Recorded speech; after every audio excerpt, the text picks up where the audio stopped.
Oyoki elenge ya Congo. Tapelema, tapelema, tapelema, tapelema, tapelema, tapelema.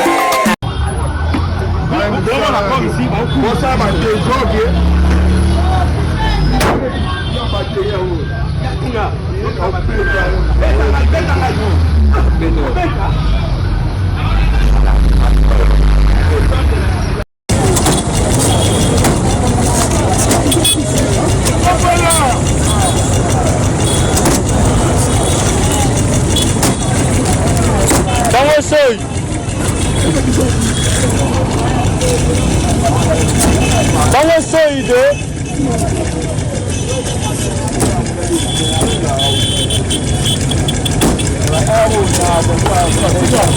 Tira mkono wae. Tufahimu wae.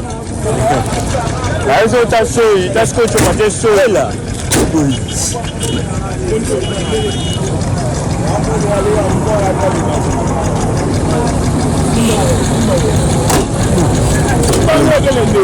Simbawa, beta mo system simbolo. Taso boy. Dego takapo. Asindo. Mire mimi ndo konebe ya. Tamatana puta. Tozalaki lelo saisi na libota ya munene o etali bakumbi mituka à travers les différentes associations pour examiner ba revendication to bosenga ya bakumbi mituka ya ville ya Kinshasa. Bongo toyoki bango na bokebi penza, bongo na lisanga na gouvernance participative. Tongouti pour trouver bongo un compromis pour améliorer ensemble le lenge na biso yako tambola. Revendication à munene yalaki bon likambo etali tracasserie. Yami balé yali likambo etali contrôle oueza kosama na nzela à travers la grande opération mixte. Il y a régulation routière ou lancement qui bongo na gouverneur de la ville Daniel Bumbalubaki pour améliorer fluidité il y a trafic et pour améliorer sécurité routière. Na yango réunion ezaki na tina pour clarifier ba rôle ya ba o nyonso ba li ko intervenir na nzela pour que confusion ezalati. Précision à liboso o tolobi. Mission mixte o ezali na terrain.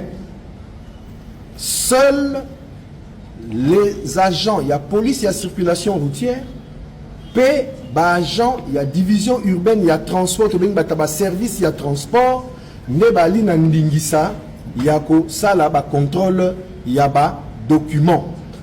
Ba service mususu etikali. Bazali bongo koya en appui ndakisa.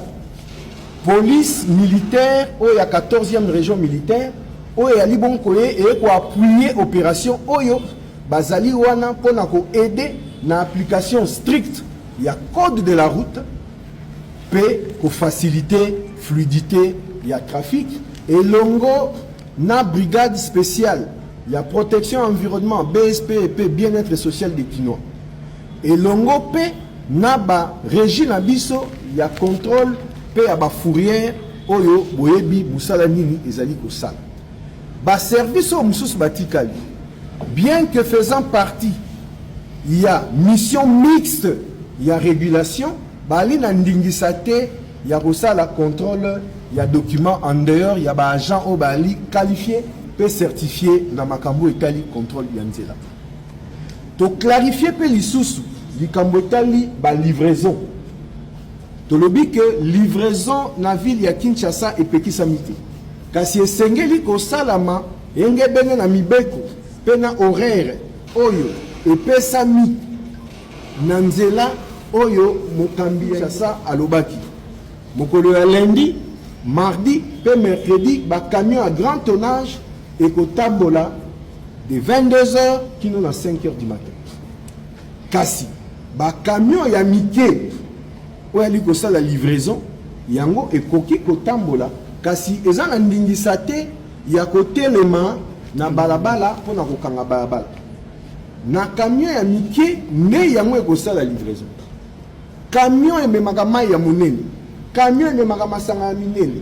Camion où ezali ko mema basima pe ali ko teka ba balabala et pekisami ko tambola ba mikolo wana na moi et ko tambola se na butu. Kasi camion a moké ata ko memi ciment et ali infraction te. Camion où a moké ata ko memi mapa et ali infraction te. Camion où a moké ata ko memi mai et ali infraction te. Mais camion nyonso ya grand tonnage. Les alliés à la ben, les alliés à taille, les alliés à la ben, nous sommes concernés dans la restriction oyo et pesamaki na tata mokambi ya ingumba Kinshasa. Tala maetoyo kanina bandeko pour que paix sociale kimia et ko zonga na musala na biso o to sara mikolo na mikolo o ali ko mema bakinoa musala oyo. Ba association, ba chauffeur, ou ba li ba partenaire ya mobilité, ba koka bongo ozongela musala na bango poto retirer ba élément à tracasserie au nyonso ezali ko tunisa. To beti PCT na likambo etali ba amende prohibitif ou ezali appliqué de manière exagérée pour to bendi matoi na ba nyonso bali na terrain pour que ezalo mande e ko akosalama bongo ne elongo bani na mibeko ezala eloko oyo ekotungisa baimboka te o bali kosala musala ba basengi biso pe likambu etali eta ya bamituka bandeko basengi epa ya tata mokambi ya ngumba Kinshasa akoka kopesa moratoire pona bazwa ngonga ya kobongisa bamituka na bango kotia yango na baeta oyo elongo bani bongo na laki bango bosenga na bango na liko komisa ngo en express epa ya tata mokambi ya ngumba Kinshasa bongo akoka kopesa biyano kasi toyoki passe mate ye moko pa ali très attentif na makambu oyo bongo makambu tolobaki oyo ekosala mikolo ya likoya mpona makambo etali ba VTC ezala ya kokima te ezala ya lombango te bato bayeba ke ekosalama bongo avant tosala yango commission moko tokotia en place nde kodéfinir ndenge processus ya identification wana ekosalama ezala mpona ba VTC ezala mpona bamituka oyo nyonso eyali concerné na processus wana réunion eleki bongo malamu na libota nde toatterrir mpona koloba ete lobi misala ekoka kozonga lolenge elongo esengeli.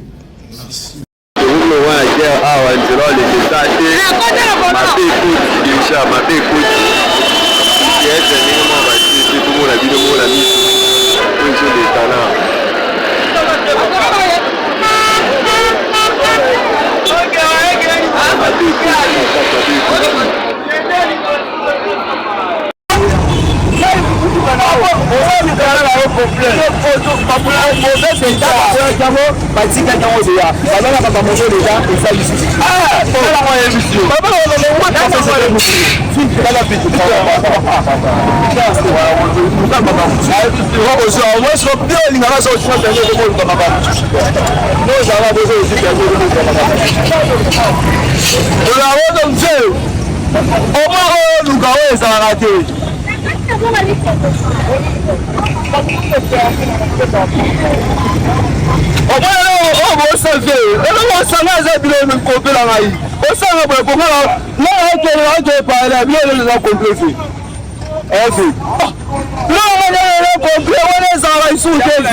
Voilà, bana Congo, abenga rabino ba sentinelle parce que Bobé était papa sentinelle de Flavien a signé un contrat na bino population pour na ko solo na mambi matali ekolo na ozali ko leka na boka na biso.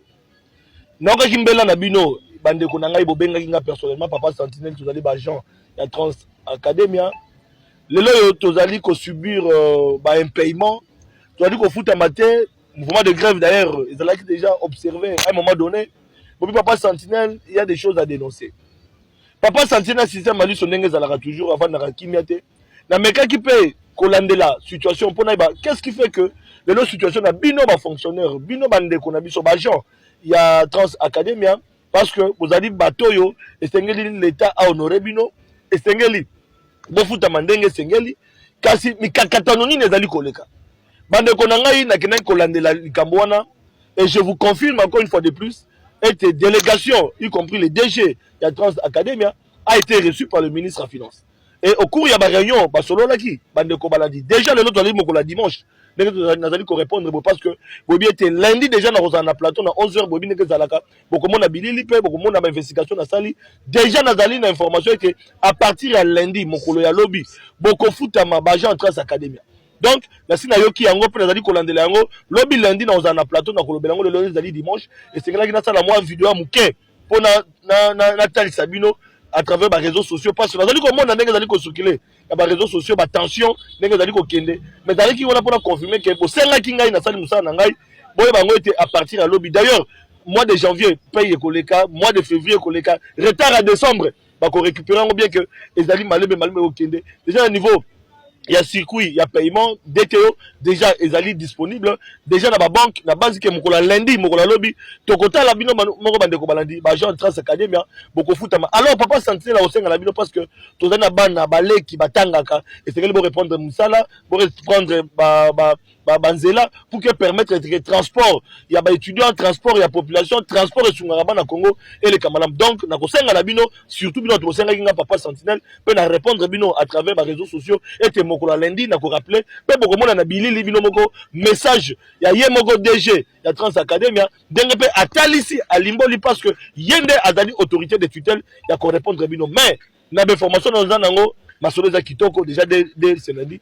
Beaucoup foot ama TV za radio te ngai moko pe nazala pona ko landela yango pona landela yango pona ba ite est-ce que baza ko concrétiser est la doudou pour ma ministre de la finance est la moko DG na biso ya Trans Academia est-ce qu'il y a solo baza ko sunga population na vision mo konzamboka TV za radio te papa sentinelle na ko décevoir biote na ko landela yango partir net balingami basali ya agent Trans Academia bande ko na ngai na lombango pona ko pesa message pe une communication par rapport à la démarche de l'entrepreneur qui peut n'andingi makameko salama poso za koya ndingi monaki ministre ya finance ya mbaki biso finalement DTO ya janvier et futamaki mbongo et sekotaki na niveau ya banque et nous avons passé toute notre journée d'avant-hier na lobby parce qu'il y a le temps que Swift est à la valable.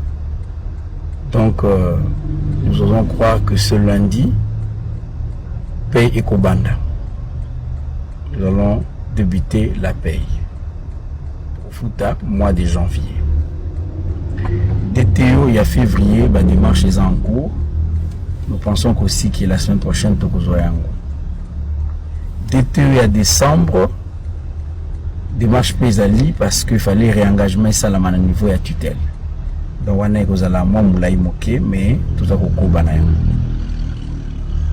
ça veut dire que nous commençons d'une manière certaine, débutons la paix dès ce lundi. Naïe ko lancer mbela na ngai na ba agent nyonso pona ko rappeler les termes ya ba texte. Musala evandi na mibeko. Na lobela rabino chaque fois que grève est légale. Grève est autorisée mais esengeli ko landa peut ko respecter ba norme ya grève. Tous en a grève parce qu'il n'y avait aucun préavis et rien n'a été fait ça. C'était une cessation sauvage d'activité. Tout est bien au bisognos. Nayango nazo senga na agent moko na moko à comprendre que nous ne sommes pas en grève. Le lundi, moto na moto a vaqué na ba activité na yé. Bus ya ramassage et kokita pour na ko embarquer. Au même moment que ça la musala, au même moment de nalobi lancement ya paix et salama ce lundi. Oyo amoni ki akosala musala te. Eza droit na ye avani na ndako. Mais oyo a comprendre que musala nde papa, musala nde maman, ya mutu ya eza to sala musala akoya ko se présenter na musala, akosala musala na ye. Mutu moko te aza na droit ya kopekisa muninga sala musala. Wani zambeba. Mutu moko te aza na droit ya komenacer muninga na ye pona musala. Ezambeba. To sengi na respect à ba texte. Na répéter encore que grève eza na ba procédure nango. Et sengi ko tosa yango. Alors tosa musala, tosa ba norme ya mboka.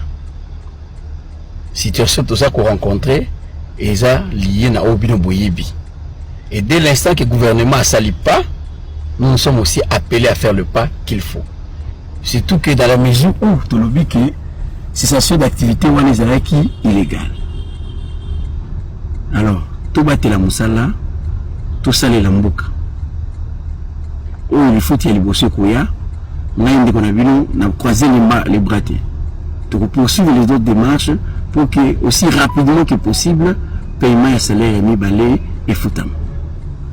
Parce que je suis directeur des opérations, directeur des ressources humaines, chef de lancement, maintenant nous s'organiser pour que le lundi, dans le réseau académique, dans le scolaire, dans le taquelas, dans l'interurbain, nous sommes tous à la moussala, j'ai dit et je vous remercie. Voilà, bana Kinshasa, bana Congo, au-dessus Kolanda DG, Georges Ongelo, Yemoko Atalisi. Donc, pour la été, Bolandi Yemoko a confirmé, et à partir à lundi, Mokolo ya lobby, ça leur recommande à Koleka, Batobako Futama, et puis Botongi la misala pour que la situation est normale.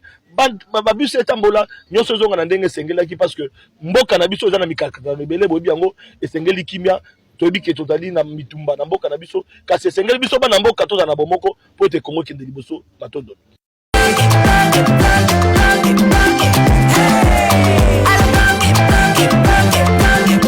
Oyoki elenge ya Congo, tapema.